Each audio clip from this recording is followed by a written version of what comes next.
அலை பாயும் சிறு பேதை நானோ, உன் பேரும் என் பேரும் தெரியாமலே உள்ளங்கள் இடம் மாறும் ஏனோ, வாய் பேசவே வாய்ப்பில்லையே வழி தீர வழி என்னவோ.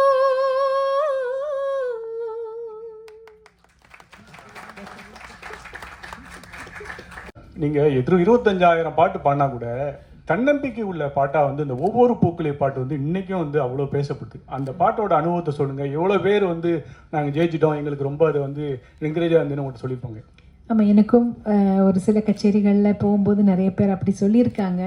அவங்களுக்கும் வாழ்க்கையில் தோல்வி அடைஞ்சு வாழ்க்கை வேண்டாங்கிற ஒரு முடிவெடுக்கும் போது இந்த பாடல் கேட்டவங்க அந்த முயற்சியில இருந்து வெளியில் வந்துட்டாங்கன்னு சொல்லி நிறைய பேர் எனக்கும் சொல்லியிருக்காங்க. 2-3 பேர், நிறைய இல்லை, 2-3 பேர். ஸோ ரொம்ப சந்தோஷந்தான். அந்த ஒரு பாட்டில் வந்து நான் என்னோட கான்ட்ரிபியூஷன் ஒன்றும் இல்லை. விஜய் சார் எழுதினது, பரத்வாஜ் சார் இசையமைத்தது, நான் என்னோட குரல் கொடுத்தேன், அவ்வளோதான் நான் அதில் செஞ்சேன். ஆனால் அது நிறைய பேரோட மனசில் போய் சேர்ந்துருக்குன்னு நினைக்கும் போது ரொம்ப சந்தோஷம். ரெக்கார்டிங்கில் வந்து சேரன் சார் வந்து நான் பாடிட்டு போயிட்டு அடுத்த நாள் மறுபடியும் என்ன வர சொன்னாங்க. அதில் ஒரு சில வரிகள் இன்னும் கிளாரிட்டி வேணும் அப்படின்னு சொல்லி மறுபடியும் 2-3 லைன்ஸ் என்ன மறுபடியும் பாட வச்சாங்க. அப்படி தான் அந்த பாடல் சொல்லி வந்தது. இல்லை, என்னோட சேர்ந்து 4 சிங்கர்ஸ் இருக்காங்க.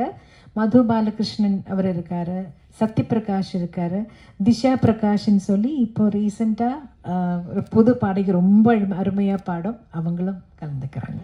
மேடம், இந்த ரூபா ரேவதின்னு ஒரு சிங்கர், அவங்க பாடுவாங்க, அதோட வயலினும் வாசிப்பாங்க. நாங்கள் இவ்வளோ பேர் சேர்ந்து தான் பண்ண போகிறோம். 3 மணி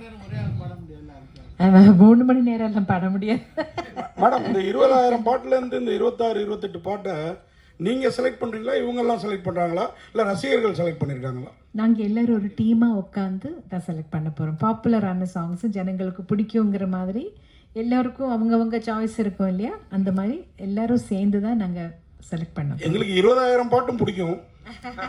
லிஸ்ட் போடுறது ரொம்ப கஷ்டம். இந்த லிஸ்ட் போடுறது ரொம்ப கஷ்டம். மேடம், நீங்கள் அறிமுகமாகி இத்தனை வருஷம் ஆயிடுச்சு, ஆனால் இது வரைக்கும் ஒரு தனி கச்சேரி பண்ணணும்னு ஏன் நினைக்கல? இப்போ ஆரம்பித்து பண்ணுறதுக்கு உண்டான காரணம் என்ன? அப்படின்னு இல்லை, நான் தமிழில் கச்சேரிகள் பண்ணியிருக்கேன். ஆனால் இந்த மாதிரி வெளியே பெருசாக அந்த கிராண்ட் ஸ்கேலில் பண்ணலை. நான் மலையாளத்தில் நிறைய கச்சேரிகள் பண்ணுறேன், தமிழில் கூட பண்ணியிருக்கேன்.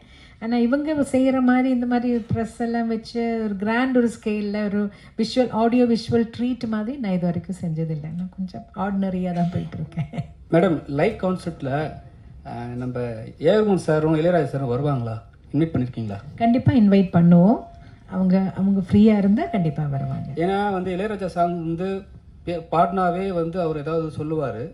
அவர் ஏதாவது சொன்னார்னா உங்களோட பதில் என்ன? இந்த 28 சாங்குமே முறைப்படி எல்லா இடத்துலையும் அனுமதி வாங்கி தான் பண்ணியிருக்கு. ஸோ அதனால யாரும் எதுவுமே சொல்ல மாட்டாங்க. உங்கள் சாங்லேயே வந்து பார்த்தீங்கன்னா எஸ்பிபி சாருக்கு இளையராஜா சார் ஒரு சாங் போட்டிருக்காரு, அவர் பாடின இன்னும் நினைவு ஊட்டுற மாதிரி. அதே போல் சின்ன குயில் பாடும் அப்படின்னு சொல்லி உங்களை ஓப்பனிங் பண்ணுறாங்க. அந்த பாட்டு உங்களுக்காக எழுதுனதா? நீங்கள் கேட்டிங்களா? இல்லை, வைரமுத்து சார் தானே எழுதினாரு. அந்த படத்துக்காக எழுதியிருப்பாங்க. அந்த பாட்டு தான் முதல்ல வெளியில் வந்தது, அதனால தான் என்ன சின்ன குயில்னு கூப்பிடுறாங்கன்னு நினைக்கிறேன் நான். வாழ்த்துக்கள். நீங்கள் நிறைய லாங்குவேஜ் பாடிருக்கீங்க, எஸ்பெஷலி தமிழ், தெலுங்கு, மலையாளம், கன்னடம், ஹிந்தி, அசாமி, ஒரியா, குஜராத்தி, போஜ்பூரி, ஹரியான்வி, துளுன்னு மிஸ் பண்ண லாங்குவேஜ் எது? நீங்கள் இந்த லாங்குவேஜ் மட்டும் பாடாமல் விட்டுட்டோம். ஏன்னா இந்தியன் லாங்குவேஜில் எல்லாமே பாடிருக்கீங்க. பஞ்சாபியும் பாடியிருக்கேன். ஆமாம், எந்த லாங்குவேஜ் மிஸ் பண்ணிட்டீங்க? ஹாலிவுட் தானே மேடம்? குஜராத்தி பாடல நினைக்கிறேன். சரி, இன்னொரு கேள்வி. நீங்கள் எது பாடினாலும் அந்த வார்த்தைகள் ஸ்பஷ்டமாக இருக்கும், அந்த லாங்குவேஜ் வந்து அவ்வளோ உணர்ந்து பாடுவீங்க. என்ன லாங்குவேஜில் எழுதி பாடுவீங்க ஜென்ரலாக? நான் இப்போ எனக்கு தமிழ் எழுத படிக்க தெரியும், தெலுங்கு நான் எழுதி படிப்பேன், ஹிந்தியும் நான் வரும்போதே எங்களுக்கு கேரளாவில் ரொம்ப மஸ்ட்டாக ஹிந்தி கற்றுக்கணும் எல்லாரும். அதனால் ஹிந்தி எழுத படிக்க தெரியும், பேச தான் வராது. என்னென்னு அந்த பழக்கம் இல்லாதனால என்னோட புக்கில் நான் எழுதிக்கும் போது நான் மலையாளத்தில் தான் எழுதுறேன்னா எனக்கு இன்னும் மோர் ஈஸியர். அதனால ஒரு ஃபைனல் கொஸ்டின். நீங்கள் பாட ஆரம்பிக்கும் போது ஃபுல் ஆர்கெஸ்ட்ராவோட எல்லா ரிதம் செக்ஷன் எல்லாமே சேர்ந்து வாசிப்பாங்க. மேல் சிங்கர் ஃபீமேல் சிங்கர் வந்து போட்டி போட்டு பாடுவாங்க. இவங்க ஒரு சங்கதி போட்டு அவங்க ஒரு சங்கதி போட்டு அப்படியே அந்த பாட்டு அவ்வளோ அழகாக வரும். பட் இப்போ நீங்கள் வந்து ஒரு பஞ்சிங் சிஸ்டமில் நீங்கள் தனியாக பாடுறீங்க, வயலின் தனியாக எடுக்கிறாங்க, கிட்டார் தனியாக எடுக்கிறாங்க, ஃபுல் ஆர்கெஸ்ட்ரிஸ் தனியாக எடுக்கிறாங்க. அந்த ஃபீல் மிஸ் ஆகுதுன்னு நினைக்கிறீங்களா? அப்போ பாடும்போது இருந்த அந்த ஒரு உயிர் கண்டிப்பாக அந்த ஃபீல் மிஸ் ஆகுதுன்னு தான் சொல்லுவேன் நான்.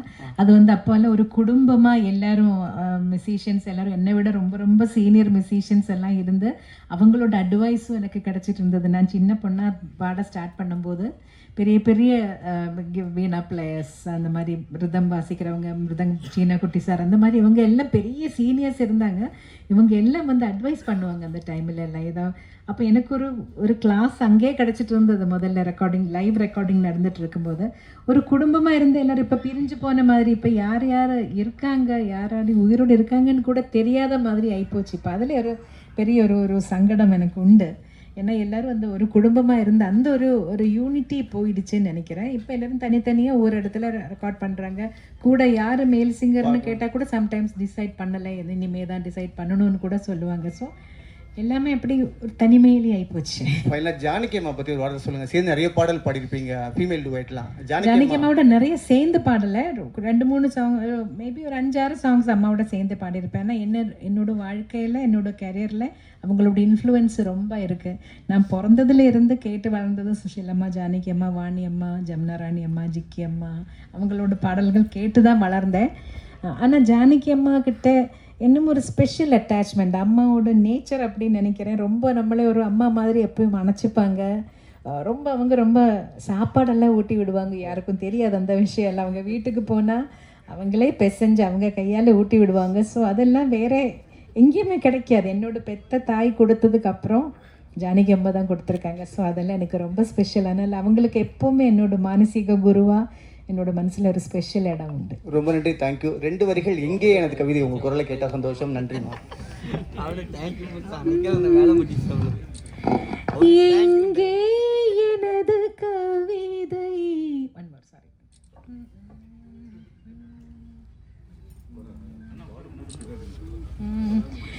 எங்கே எனது கவிதை, கனவிலே எழுதி மடித்த கவிதை,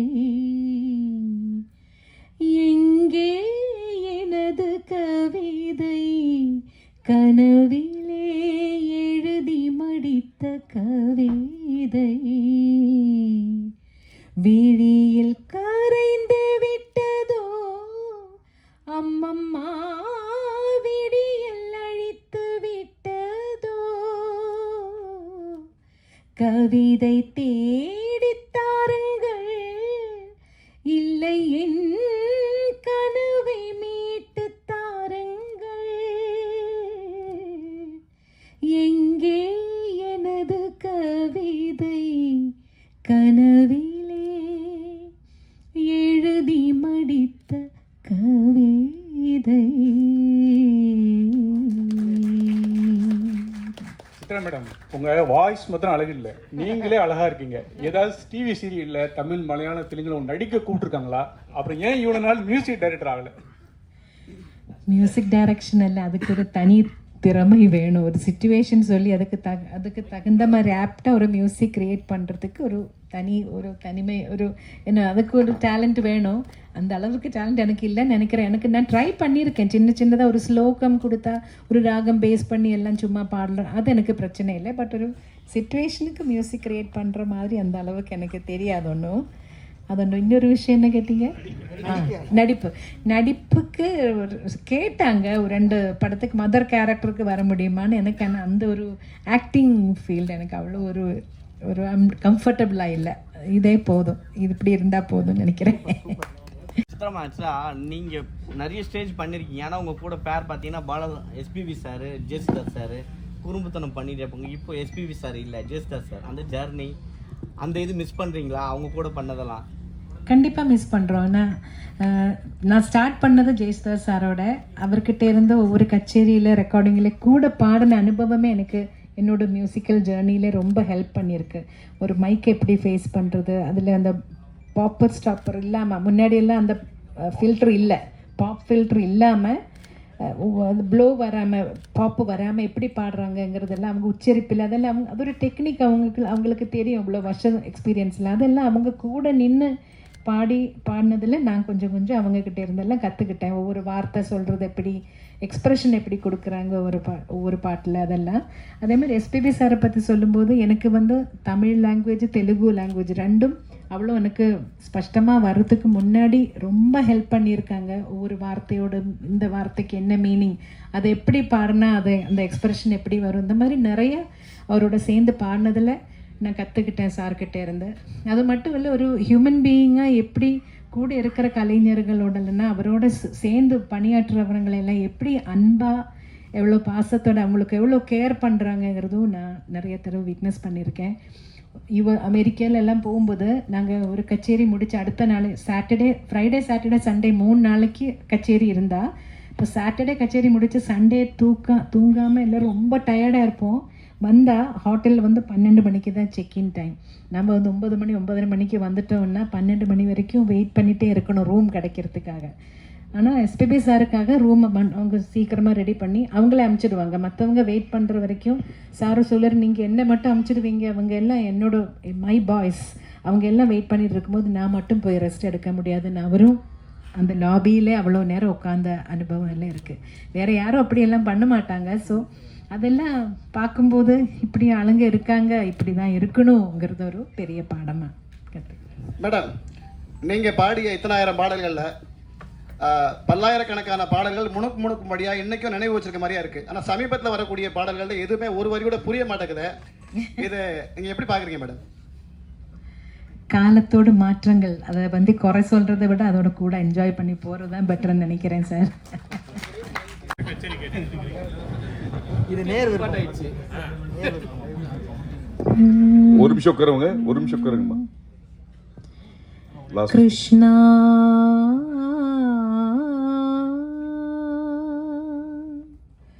கிருஷ்ணா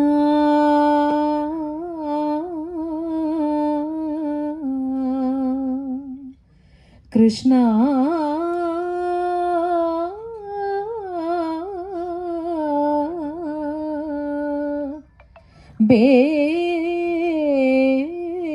ಬೇಗನೆ ಬಾರೋ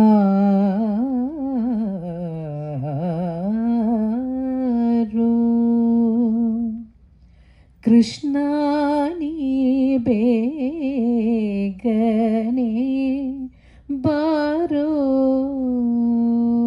ಕೃಷ್ಣ ನೀ ಬೇಗನೆ ಬಾರೋ